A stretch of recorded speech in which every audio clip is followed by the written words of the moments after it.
Book of Heaven, Volume 19, 14th to the 19th of March 1926, page 13 to 22. March 14, 1926. One who lives in the divine will must be the voice of all created things. In order to fulfill this office, the soul must be newly born in the divine will. The great difference that exists between one who is newly born in the divine will, in time, like the celestial Mama, and one who is reborn in the divine will, at the thresholds of eternity. I continue to dissolve myself in the holy divine will. I would like to embrace everything and everyone, to be able to bring everything to my God as my own things, given to me by Him as gifts, in order to give Him, for each created thing, a little word of love, a thank you, and I bless you, and I adore you. And my always lovable Jesus came out from within my interior, and with His omnipotent fiat, He called the whole creation in order to place it on my lap, to give it to me as a gift, and with tenderness, all of love, He told me, "My daughter, all is yours." For one who must live in my will, everything which came out of my will, and which my will preserves and possesses, must be fully hers by right. Now, it was my omnipotent fiat that extended the heavens and studded them with stars.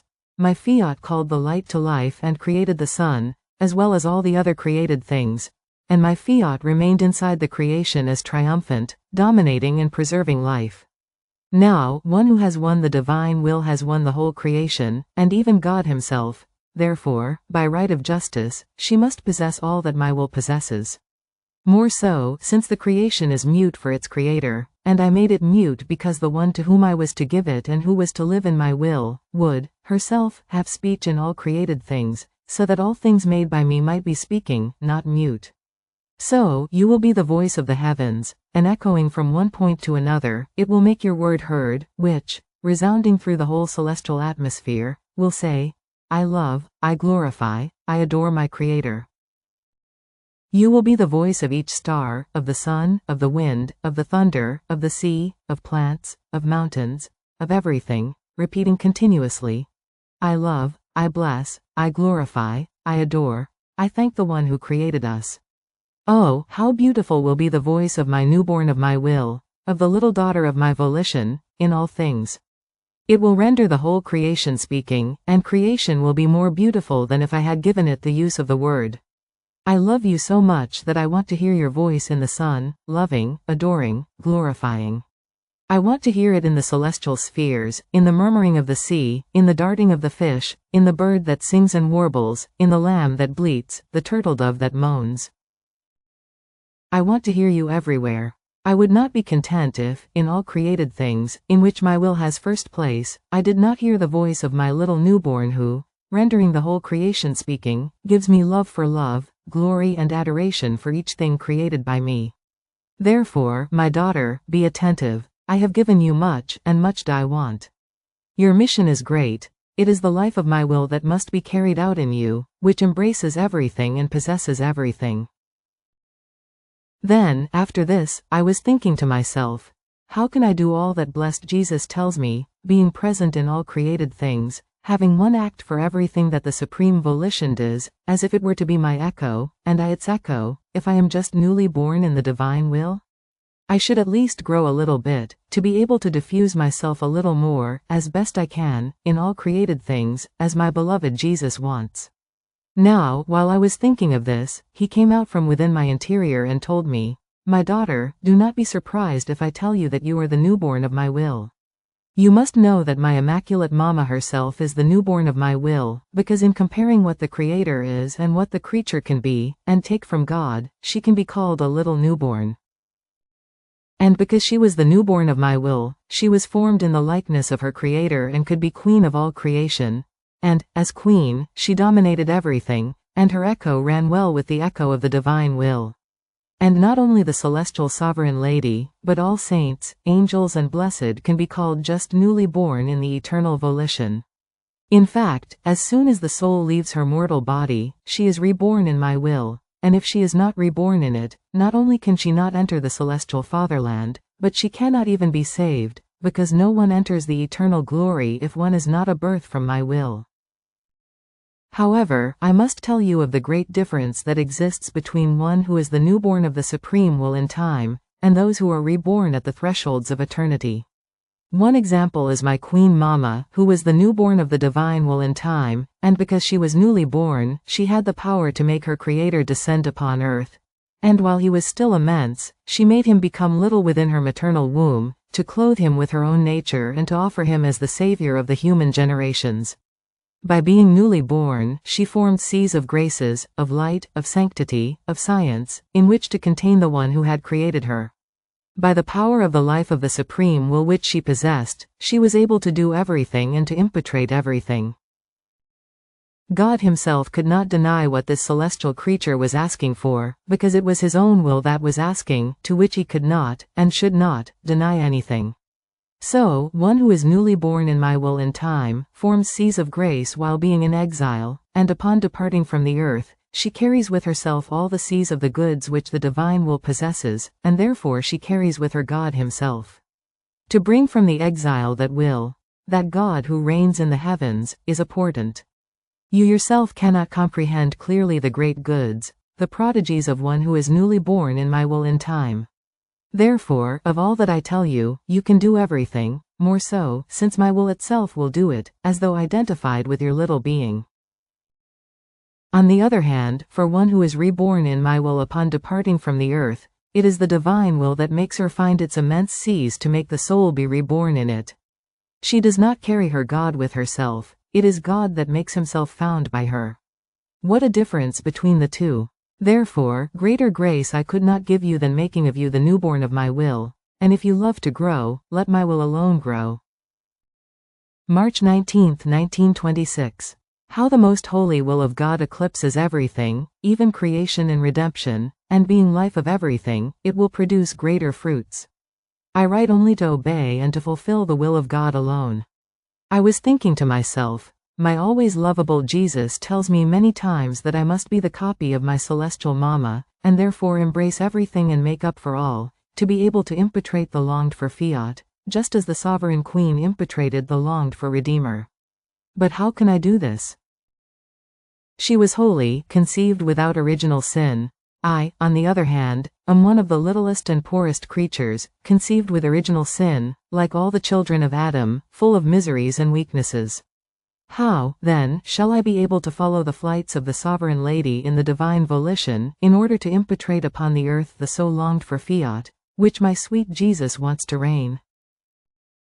Now, while I was thinking of this, my sweet Jesus came out from within my interior, and clasping me tightly in his arms, told me, "My daughter, my Mama was conceived without original sin so that she might be able to impetrate the longed for Redeemer, because it was right and decorous that not even the seed of guilt would ever have existence in the one who was to be my mother.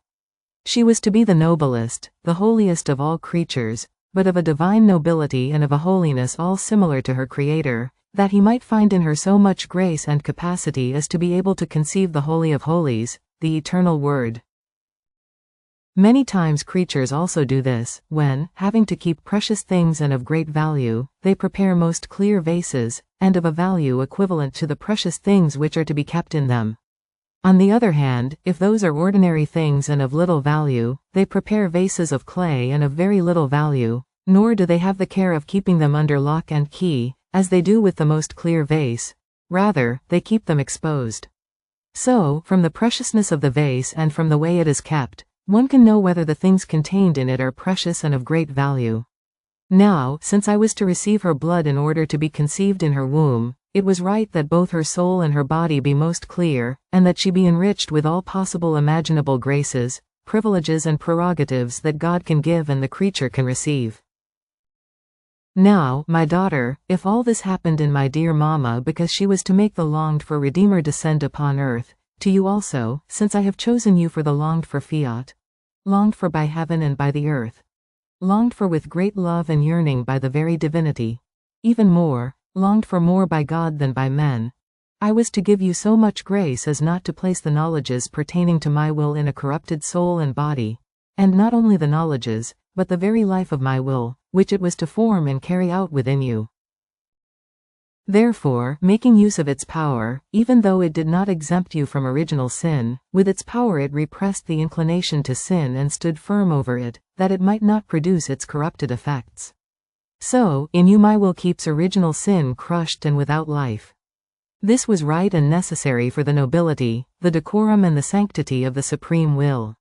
If any effects which are not good were present in you, my will would find shadows, fogs, and would not be able to spread its rays of truth like the sun in its full midday, and even less could it form in you the center of the carrying out of its divine life, because my will is so clear and holy that it cannot be, nor adapt itself to living together, with the slightest spot. On hearing this, trembling, I said, Jesus, what are you saying? Is all this possible? Yet, I feel so miserable and little as to feel the need of you, of your assistance and of your presence to be able to continue to live. And you know to what a pitiful state I reduce myself when you deprive me of yourself. And Jesus, interrupting my speaking, added, My daughter, do not be surprised. It is the sanctity of my will that requires it. What this is about is the greatest thing that exists in heaven and on earth. If in redemption I came to save man, now it is about rescuing my will in the creatures, and therefore making known the purpose of creation and of redemption, the goods which my will wants to give, the life it wants to form within each creature, and the rights which befit it. Therefore, placing a divine will, in safety in the midst of creatures is the greatest thing, and my will, known and reigning, will surpass the fruits of creation and of redemption. It will be the crowning of my works and the triumph of our works. And if my will is not known, loved and fulfilled, neither creation nor redemption will obtain their full purpose and their complete fruit. Creation and redemption came out from within my omnipotent fiat, and so that our glory may be complete and the creature may receive all the effects and the goods which they contain, everything must return into our will.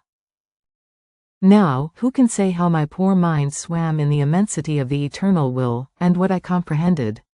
But the point that impressed me the most was that the fiat was to surpass even the good of redemption, with the addition of a terrible reluctance to manifest what is written above, for fear that obedience would impose on me to write. Oh, how I would have wanted to keep silent. But with the fiat one cannot argue, because in one way or another the victory must always be its own. Then, my sweet Jesus, always benign, coming back told me, My daughter, it is necessary that you manifest this, not for yourself, but for the decorum and the sanctity which befit my will. Do you think that all the crafting I have done in your soul, for 40 years and more, has been only for yourself, and for the love I had and do have for you? Ah, no. It has been, above all, for the decorum of that which befitted my will, so that, in coming to reign in you, it would find my crafting, my incessant prayers inviting it to come, the throne of my works and of my pains, on which it might dominate and form its dwelling, the light of its very knowledge, so that it might find in you its honors and its very divine glory. Therefore, my many manifestations about the supreme will were necessary for the decency that befitted it. Now, you must know that my will is greater and more endless than redemption itself, and what is greater always brings greater fruits and goods. My will is eternal in time and eternity, it had no beginning, nor will it ever end. On the other hand, though being eternal in the divine mind, redemption had its beginning in time, and was a product of the eternal will. So, it was not redemption that gave life to the divine will, but it was my will that gave life to redemption. And whatever has the power to give life, by nature and by necessity must become more fruitful than the one who has received life. But this is not all.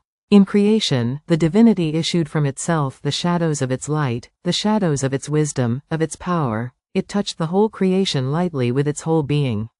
So, the beauty, the harmony, the order, the love, the goodness of God, which can be seen in the whole creation, are divine similes, shadows of the supreme majesty.